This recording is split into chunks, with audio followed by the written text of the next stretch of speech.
بسم اللہ الرحمن الرحیم انا للہ و انا الیہ راجعون۔ میرے بھائی سید ابو عماد حیدری کی جب شہادت کی خبر سوشل میڈیا پر پھیلتی ہے تو آپ نے دیکھا کس طرح ناسبیوں نے خوشی منائی، کس طرح میرے بھائی کے جنازے کی توہین کی گئی، اس کی موت کا تماشا منایا گیا۔ اس پر مجھے کوئی تعجب نہیں ہے، کیونکہ ان کے اجداد کی جن لوگوں کو انہوں نے اپنا مقدس مانا ہے، ان لوگوں کی سنت یہی رہی ہے۔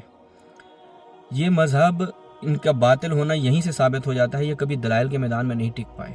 یہ دلائل کے میدان میں کبھی بھی دلائل سے مذہب تشیع کے خلاف ایک مقدمہ بھی ثابت نہ کر پائے، اور آج آپ دیکھ رہے ہیں کہ جو لوگ دلائل سے بات نہ کر سکیں وہ اسی طرح کا تمسخر اڑاتے ہیں۔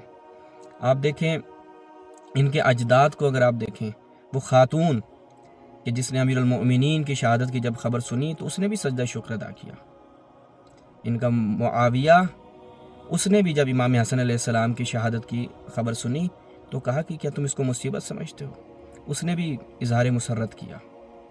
اور ان کا خلیفہ یزید، اس نے امام حسین اور ان کے اصحاب کے ساتھ، ان کے خانوادے کے ساتھ کیا کیا؟ تو ان کے جو اجداد ہیں، ان کے جو بزرگ ہیں، انہوں نے اہل بیت کے ساتھ یہی رویہ رکھا ہے، اور آج تاریخ خود کو دہرا رہی ہے۔ لیکن ایک چیز کہ جو میرے بھائی نے اپنی مختصر زندگی میں انجام دی وہ یہ کہ ان ناسمیوں کی نیندیں حرام کی، اور ان کا چیخنا چلانا اور ان کا خوش ہونا، ان کا ہلہلہ کرنا یہ بتلا رہا ہے کہ میرا بھائی کس قدر ان کی آنکھوں میں کھٹکتا تھا۔ لیکن تم لوگ خوش نہ ہو، یہ خوشی تمہاری زیادہ دیر کی نہیں ہے۔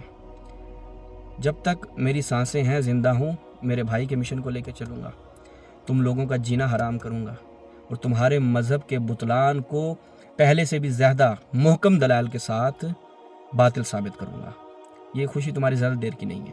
اور یہ مذاق اڑانا جنازے کا، یہ تاریخ میں سب سے پہلی بار کب ہوا؟ جب رسول اللہ کے جنازے کو چھوڑ کر یہ خلیفہ انتخاب کرنے چلے گئے، سقیفہ میں چلے گئے، خلافت کی لالچ میں چل نکلے۔ یعنی یہ وہ ایسے صحابہ کو مانتے ہیں کہ جو رسول کو نماز جمعہ میں چھوڑ جاتے تھے، یہ ایسے صحابہ کو مانتے ہیں کہ جو رسول کو جنگ احد میں چھوڑ گئے، یہ ایسے صحابہ کو مانتے ہیں کہ جو رسول کو جنگ حنین میں چھوڑ گئے۔ شیعہ توہین نہیں کرتا، شیعہ مکتب اہل بیت کا ماننے والا ہے، ہمیشہ دلائل سے، وہ بھی تمہاری کتابوں سے، محکم دلائل سے تمہارے مذہب کا بطلان ثابت کرتا ہے۔ انشاءاللہ جب تک زندگی ہے تم لوگوں کو سکون نہیں لینے دوں گا۔